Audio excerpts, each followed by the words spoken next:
मुख्यमंत्री विजन आश्रय स्थल का जो है आज उद्घाटन किया गया नगर परिषद शेखपुरा में। इसके तहत जितने भी 60 साल से ऊपर के उम्र के लोग हैं जिनका कोई सहारा नहीं है या उनको कोई टेम्प्रोरी जो है घर से निकाल देता है या कोई ऐसी व्यवस्था है जिसमें कि वो अपने घर में नहीं रह पाते हैं तो वो इस आश्रय स्थल में रह सकते हैं। शेखपुरा जिला में वृद्धजन आश्रय स्थल का शुभारंभ हुआ। पूर्ण रूप से इस सरकारी संस्थान का उद्घाटन राज्य के परिवहन मंत्री तथा जिला के प्रभारी मंत्री शीला मंडल ने किया। यह संस्था शहर के बाईपास स्थित गौशाला के पास अभी किराए के मकान में शुरू किया गया है, जिसका बाद में सरकारी भवन बनाया जाएगा। उद्घाटन कार्यक्रम में जिला पदाधिकारी आरिफ हसन, एसपी बलिराम कुमार चौधरी, नगर परिषद के मुख्य पार्षद रश्मि कुमारी, उप मुख्यमंत्री पार्षद सोनी देवी, स्थानीय पार्षद तथा कार्यपालक पदाधिकारी भी शामिल हुए। यह आश्रय स्थल 100 बेड का शुरू किया गया है, जिसमें बेसहारा बुजुर्गों को निःशुल्क भोजन, नाश्ता, आवास के साथ आवश्यकता के अनुसार स्वास्थ्य सुविधा भी मिलेगी। आश्रय स्थल का स्थल संचालन नगर परिषद के अधीन होगा। इस अवसर पर मंत्री शीला मंडल ने कहा कि राज्य की नीतीश कुमार सरकार समाज के सभी वर्गों का ख्याल रखती है। सरकार की इसी संवेदनशीलता का परिणाम यह बुजुर्ग आश्रय स्थल है। सरकार नवजात से लेकर किशोर, छात्र छात्रा, युवक, महिला, किसान और बुजुर्ग के हितों का भी ख्याल रख रही है। मंत्री ने कहा, यह सामाजिक स्थिति बहुत ही चिंतनीय है कि अपने ही संतान बुजुर्ग माता पिता को बेसहारा छोड़ देते हैं, जिसके कारण बुजुर्गों को इस आश्रय स्थलों की शरण लेनी पड़ती है। इस मुद्दे पर नीतीश सरकार पूरी संवेदनशील है।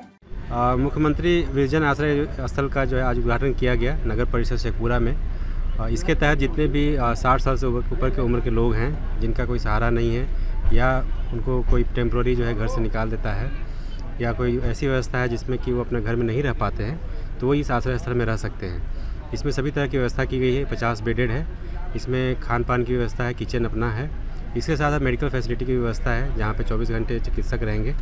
ये पूर्ण रूपेण जो है एजेंसी के द्वारा संचालित की जाएगी ताकि किसी तरह की कोई सुविधा में कोई कमी ना हो और नगर परिषद के अंदर तहत जो है ये संचालित किया जाएगा। क्या डायरेक्शन दिया गया सर के द्वारा से? डायरेक्शन ये दिया गया कि जो भी खास करके क्योंकि उम्र के जो लोग होते हैं 60 साल के, उनको इंगेज रखना, उनको अलग अलग एक्टिविटीज़ में इंगेज रखना बहुत इंपॉर्टेंट होता है। तो हम लोगों ने जो है इंडोर गेम्स वगैरह का या फिर काउंसलिंग सेंटर का भी हम लोग इंतजाम करेंगे ताकि जो भी बुजुर्ग यहाँ पे आएंगे वो लोग अच्छे से अपना समय यहाँ पे बिता सकें। क्षमता और आगे बढ़ाया जा सकता है? फिलहाल जो है 50 बेडेड का डायरेक्शन है गवर्नमेंट की तरफ से, नगर विकास विभाग की तरफ से, और जैसे ही डायरेक्शन बढ़ेगा तो हम लोग बढ़ा लेंगे। देवी जी और यहाँ पे शेखपुरा की तमाम जनता, सबको हृदय से बहुत बहुत प्रणाम है, आभार है और शुभकामना है।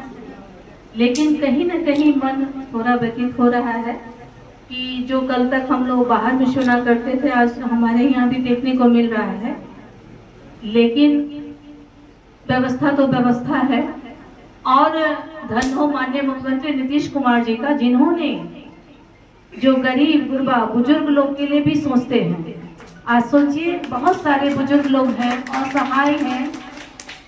बहुत ये लगता है जब हम लोग भी जाते हैं, कई तरह की बातें सुनते हैं कि बच्चे इस तरह से माँ बाप के साथ करते हैं, तो उन बच्चों से भी आग्रह करना चाहते हैं कि बाबू आज तुम यंग हो, कल तुम भी बूढ़े होगे। ये सृष्टि का नियम है, इसमें सबको, ये कोई नहीं सोचे कि हमारा तो परिस्थिति वो आएगा ही नहीं, ऐसा नहीं है। सबको इस परिस्थिति से, इस एज से सबको गुजरना है। इसलिए सब लोग को चाहिए कि ऐसा नौबत नहीं है। अगर मान लीजिए, बहुत अच्छा आपने स्लोगन भी लिखा है, बुढ़ापा जिंदगी का आखिरी अध्याय नहीं है बल्कि नए अध्याय की शुरुआत है।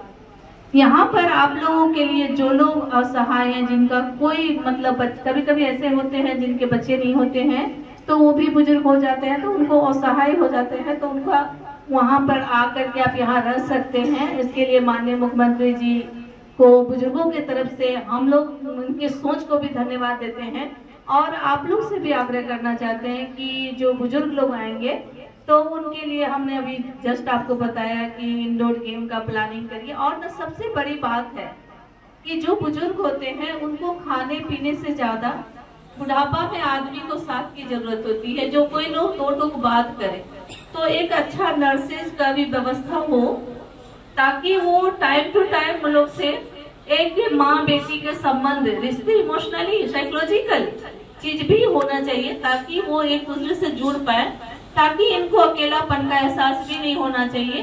क्योंकि इस एज में बहुत चीज को समझना भी पड़ता है और यहाँ पर आप लोगों ने कहा, अभी हमने देखा भी कि डॉक्टर की भी व्यवस्था रहेगी, 24 घंटे डॉक्टर की व्यवस्था रहेगी। ये बहुत अच्छा सराहनीय कदम है कि इससे क्या होगा। देखिए बुजुर्ग अवस्था में होता है कि ऐसे तो आजकल के युग में तो कोई ठीक नहीं है, आप यंग है फिर तो भी कुछ भी हो सकता है, लेकिन ये साइकोलॉजिकल चीज है, उसको समझना है कि उनके इमोशन को समझना है, उनको खुश रखने का प्रयास करना चाहिए। और जो असहाय है, चाहे कोई वर्ग के लोग हों, सबको इसमें आने का ये मिले और लोग में आपस में तनाव भी ना हो, उन लोग से भी आग्रह है।